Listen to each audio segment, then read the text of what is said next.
سبيل الدموع سبيل مريح تنهدى يا صاحي كي تستريح.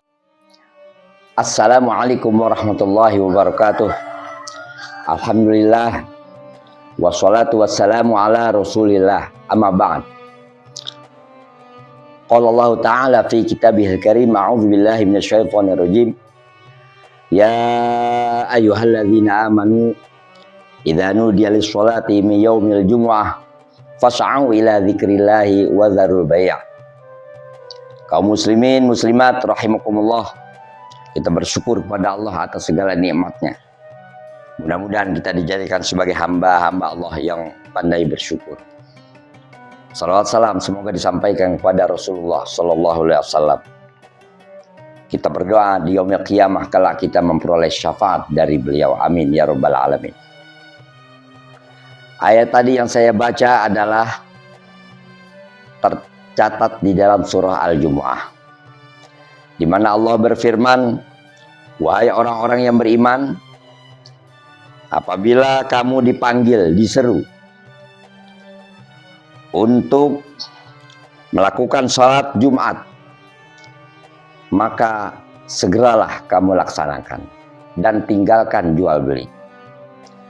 Sebelum saya menjelaskan lebih banyak lagi tentang sholat Jumu'ah, saya akan berikan dan sampaikan pengertian Al-Jumu'ah.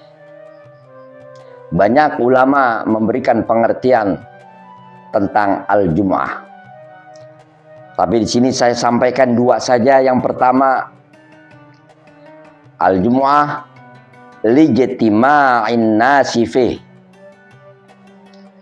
Dikatakan hari itu hari Jumat karena manusia kaum muslimin berkumpul pada hari itu, berkumpul melakukan sholat jamaah, yaitu sholat Jumu'ah. Pada hari itu juga kaum muslimin bahkan muslimat merayakan hari raya. Jadi hari raya ada mingguan, yaitu hari Jumat. Kemudian pengertian yang kedua Al-Jumu'ah adalah lijtima'il qulub ma'allah, berkumpulnya, bersatunya hati dengan Allah Subhanahu wa ta'ala. Di hari Jumat, orang-orang yang beriman merasakan kedekatannya yang lebih kepada Allah Subhanahu wa ta'ala. Hatinya selalu mengingat, lebih merasakan bagaimana kebesaran Allah, bagaimana kekuasaan Allah, sehingga di dalam pelaksanaan sholat Jum'ah diadakan khutbah, karena khutbah itulah yang akan menyentuh hati umat yang beriman untuk lebih dekat lagi kepada Rabb mereka, kepada pencipta, yaitu Allah Subhanahu wa ta'ala. Kaum muslimin muslimat, sesungguhnya sholat Jumat adalah wajib. Wajib untuk siapa? Banyak di situ keterangan-keterangan dan catatan siapa-siapa yang wajib melakukan sholat Jumat.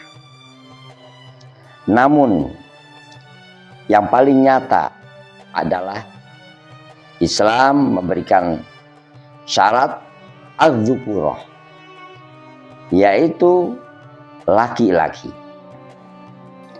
Siapa yang diwajibkan sholat Jumat? Baiklah, ada beberapa syarat di dalam wajibnya sholat Jumat.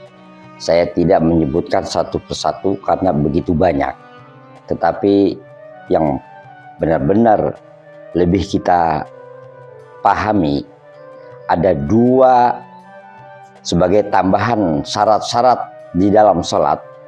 Ada dua yang disepakati oleh para ulama, yaitu laki-laki dan sehat. Jadi sholat Jum'ah adalah wajib bagi kaum laki-laki dan tidak wajib bagi kaum wanita. Namun bagaimana apabila kaum wanita mau melaksanakan sholat Jum'ah? Dalam hal ini ulama ada berbeda pendapat. Baiklah, untuk jelasnya saya sampaikan Al-Hanafiyah, yaitu orang-orang yang bermadhab Hanafi, mengatakan bahwa al-afdol an tusalliyal mar'atu fi baitiha zuhra. Yang paling baik atau afdol, wanita itu di rumahnya sholat zuhur, jadi nggak perlu sholat Jumat. Apakah wanita itu tua atau muda? Mengapa demikian? Karena jamaah pada mereka itu tidak disyariatkan. Kemudian pandangan orang-orang Malikiyah yang bermadzhab Maliki, apabila wanita itu tua, tidak menyedot atau menarik perhatian kaum pria, maka dia boleh melakukan dan menghadiri sholat Jumat. Apabila dia bisa menarik perhatian kaum pria, dimakruhkan.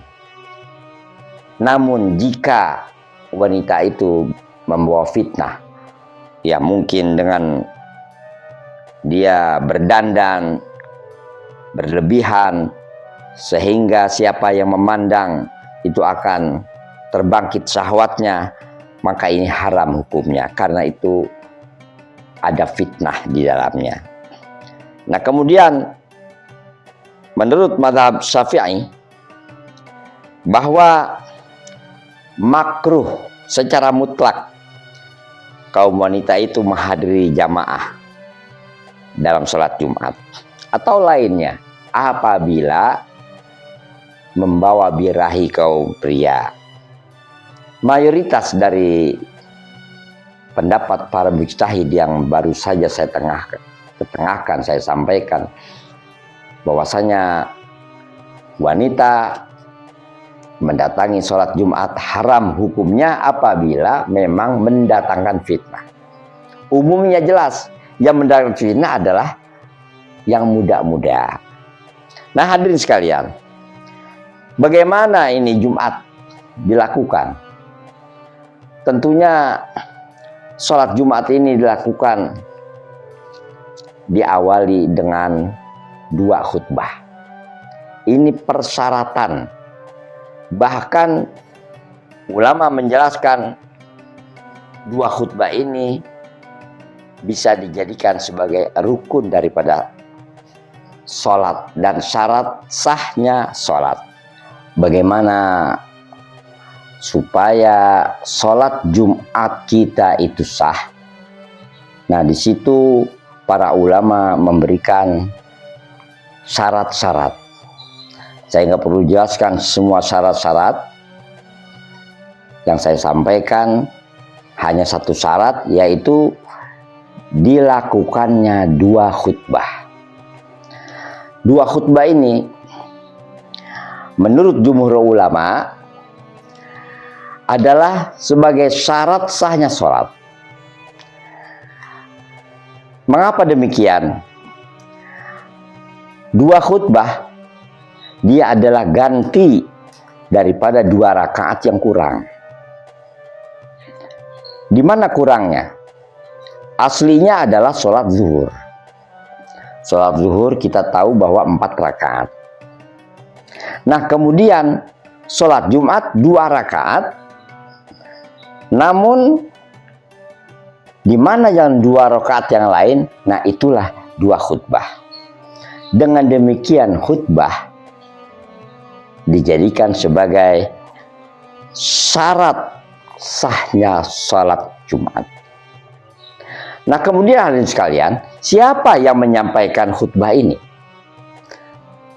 Ya, kalau kita melihat dari keterangan pertama, kaum wanita ikut sholat Jumat aja apabila mendatangkan fitnah itu haram hukumnya. Bagaimana dia di depan menyampaikan khutbah, sedangkan termasuk syarat khutbah adalah dengan suara yang keras, suara yang nyaring, yang bisa didengar oleh minimalnya jamaah. Di dalam mazhab Syafi'i, sedikitnya jamaah sholat Jumat adalah 40. Nah, kemudian hadirin sekalian, bagaimana suara wanita dikumandangkan dengan suara keras kepada kaum laki-laki? Jelas ini haram. Oleh sebab itu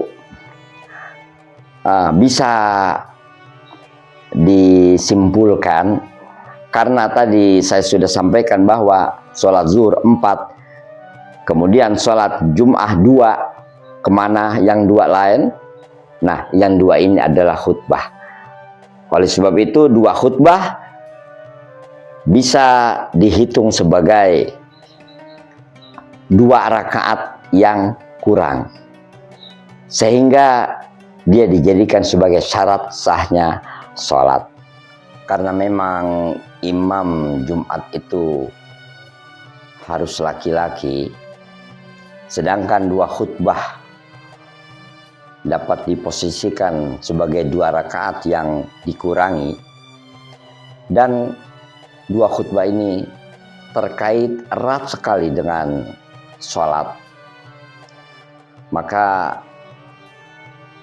yang menyampaikan khutbah juga harus laki-laki. Tidaklah dibenarkan apabila penyampaian khutbah kaum wanita. Bagaimana dia akan menyampaikan? Yang pertama, sudah melanggar tentang aturan sholat jamaah. Ia masuk dalam sholat jamaah, maka haram hukumnya apabila mendatangkan fitnah, apabila bisa menggores hati kaum lelaki. Kemudian dari sisi suara pun, nah ini tidak dibenarkan berkumandang dan dengan suara keras, sebagaimana suara keras adalah syarat khutbah Jumat. Nah, oleh sebab itu, dengan keterangan yang saya sampaikan ini yang sangat sederhana, kita bisa pahami bersama. Apabila di sana ada pandangan-pandangan yang bisa memberikan kesempurnaan dan lebih luas lagi, diucapkan terima kasih. Saya mohon dibukakan pintu maaf, mudah-mudahan bermanfaat bagi kita semua. Wabillahi taufiq wal hidayah. Assalamualaikum warahmatullahi wabarakatuh.